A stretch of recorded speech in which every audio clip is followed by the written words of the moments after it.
वंदे नादतनो तमुत्थुर जगद्गीतम मुदे शंकर।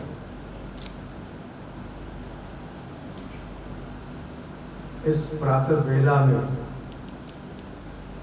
इतना सुंदर आयोजन प्रयागराज के इस सुंदर सभा गृह में आप सबको मेरा अभिनंदन और नमस्कार।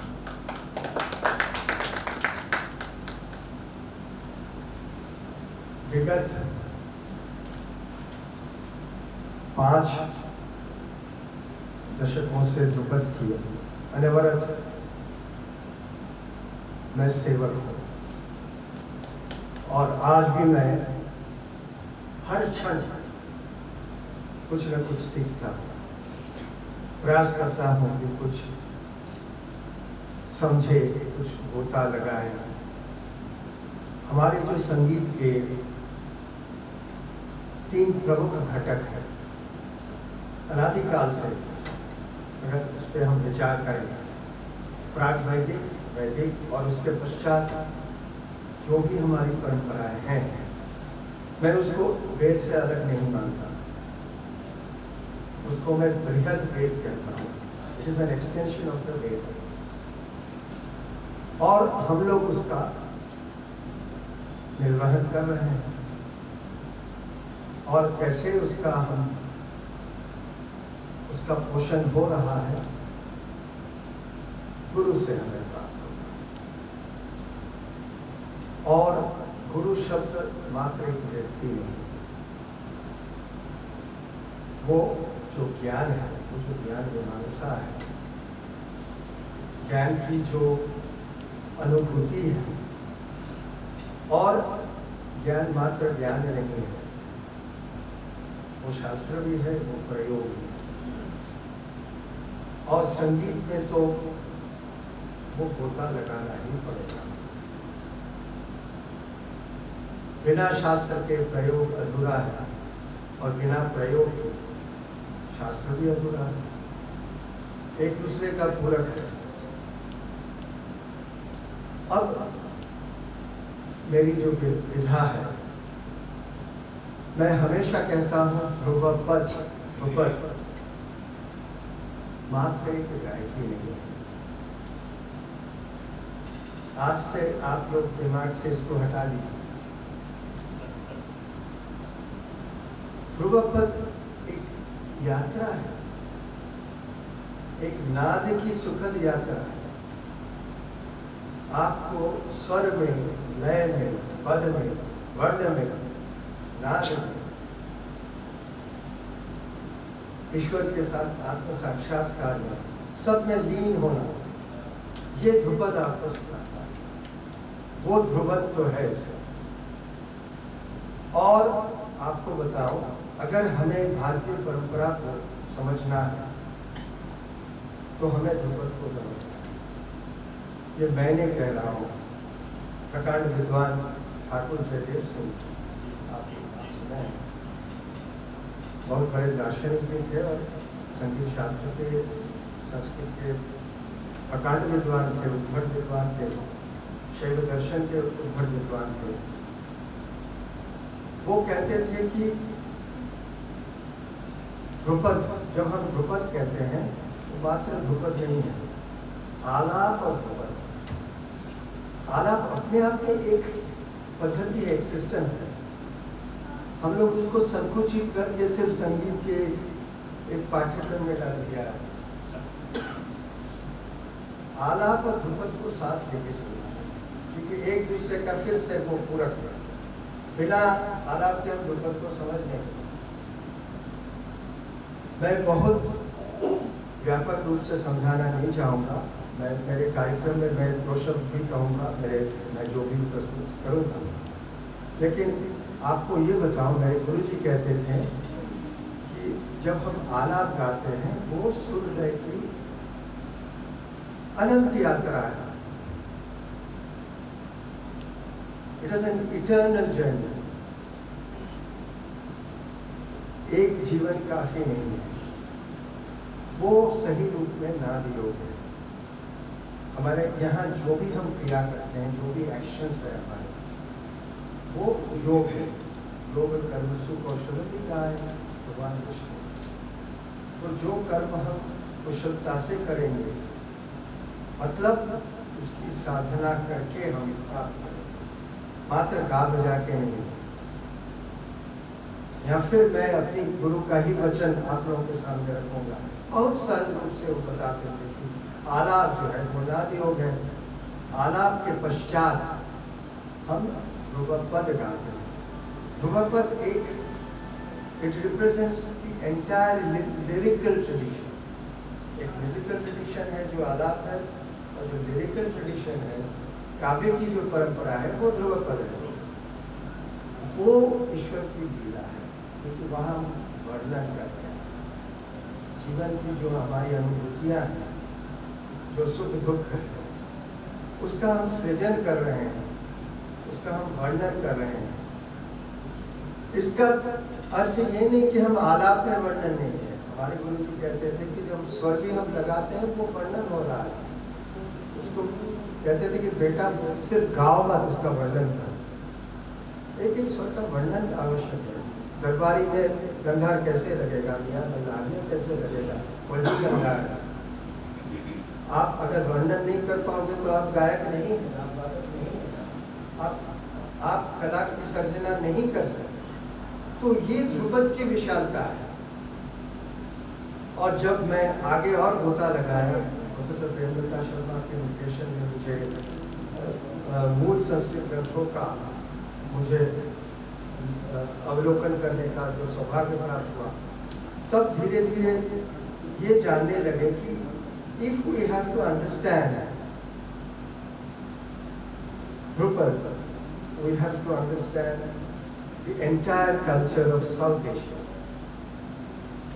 फार ईस्ट एशिया, यहाँ तक कि मिडिल ईस्ट तक का जो संगीत है, उसको समझने के लिए ध्रुवपद को समझना आवश्यक है, क्योंकि वो हमारा आधार स्तंभ है। आज भारतीय संगीत की परंपरा का आधार स्तंभ ध्रुवपद है, और बिना ध्रुवपद के हम ख्याल को नहीं समझ सकते, ठुमरी को नहीं समझ सकते। It is a spring board. जो डाइव लगाते हैं, stands on spring board and छलांग लगाते हैं। तो जितनी भी कलाएं हैं, जितनी भी संगीत की विधाएं हैं, ध्रुपद से ही आया है। और ध्रुपद कहाँ से आया? ध्रुपद भी तो प्रबंध गान से आया, उससे पहले जाति गान, उससे पहले साम गान, एक अखंड परंपरा है। तो आज जो हमारी जीवन परंपरा है ध्रुवपद, ये मात्र सुनने सुनाने के लिए नहीं है, ईश्वर की उपासना है। हमारी जितनी कलाएं हैं वो अदृष्ट फल के लिए, अदृष्ट दृष्टादृष्ट अभिनव करते हैं। दृष्ट फल भी है, अदृष्ट फल भी है। लेकिन आज दुर्भाग्य से सिर्फ दृष्ट फल पर हम लोग का ध्यान जो है जाता है कि how successful you are. The question is not the success story. The question is how much साधना है। आप सुन रहे तो कितना गोता लगाए हैं, और उसके बाद आपका जो आत्म साक्षात्कार है ईश्वर के साथ, वो हमारा लक्ष्य है। और उस लक्ष्य की प्राप्ति ध्रुवपद से संभव है। तो हमारे यहाँ जितनी भी क्लासिक की परंपरा है भारतीय, अभी किसी ने कहा कि अब ये शुद्ध और निर्मल परंपरा है। ये निर्मल परंपरा है, शुद्ध है, शाश्वत भी है, शुद्ध भी है। तो ध्रुपद को समझना मात्र, it's not your choice, I am sorry to say this, ये हमारा नैतिक दायित्व होना चाहिए। मुझे बड़ी खुशी है कि आप सब ने इससे जुड़ा है, इस समारोह में आप सब ने जो जुड़ा है, मुझे बड़ी प्रसन्नता हो रही है कि आज सही में मैं गदगद हूँ। ये 50 साल पहले होना चाहिए, 50 साल पहले होना चाहिए। मेरे पिताजी, मेरे गुरुजी ने कितना संघर्ष किया मैंने देखा है। एक एक पत्र वो बैठ के लिखते थे। ये सोशल मीडिया नहीं था उस जमाने में कि आपने बटन क्लिक किया और खबर पहुंच गई। एक एक पत्र लिखते गए, उसका नकारात्मक जवाब आता था कि अरे ध्रुपद कौन सुनता है, ऐसा जवाब आया। अच्छे लोगों से मैं नाम नहीं लूंगा। तो कितना मतलब दुखद अनुभूति से हमने गुजारा है, संघर्ष करते करते प्रतिकूलता में। ये हमारा नैतिक दायित्व है। आप देखिए, आप विदेश में जाइए, स्कूल के बच्चे जानते हैं what is baroque music, what is classical, what is romantic. मुझे इतना अच्छा लगता है कि they know the artist, they know what they are performing. उनके अपनी संस्कृति से उनको ये मतलब वो गौरवान्वित होते हैं।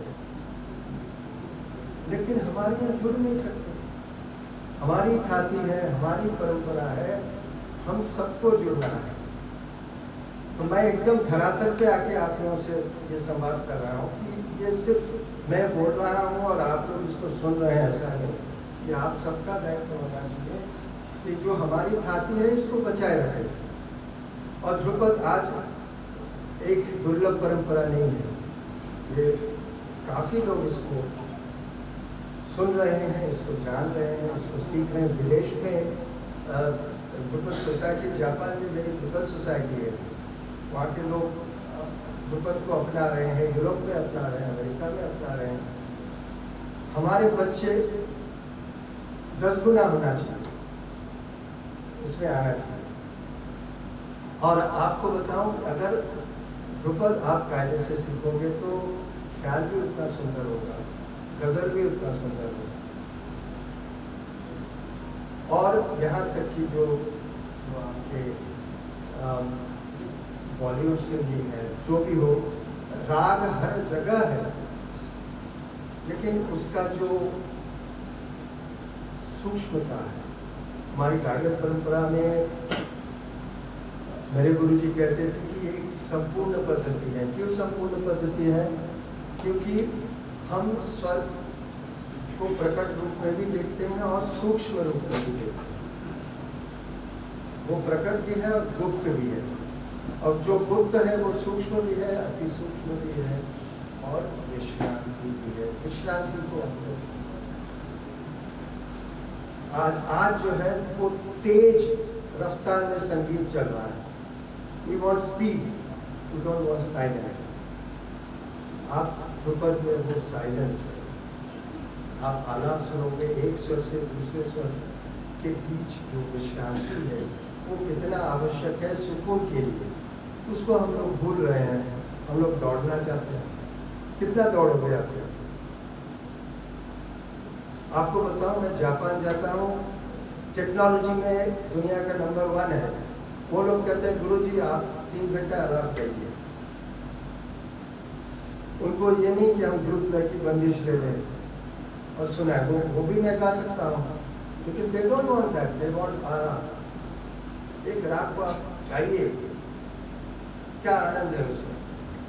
जैसे मुझे आनंद मिल रहा है, उनको भी उससे अधिक आनंद जो है, आनंद की अनुभूति होती है। तो ये ध्रुपद की विशेषता है। मैं कहने के लिए बहुत कुछ है, मैं थोड़ा सा बस एक प्रसाद के रूप में जो मैंने पाया प्रसाद अपने गुरुओं से, उसको मैंने निवेदन किया। पुनः आप सभी को मेरा नमन, अभिनंदन। सुंदर आयोजन।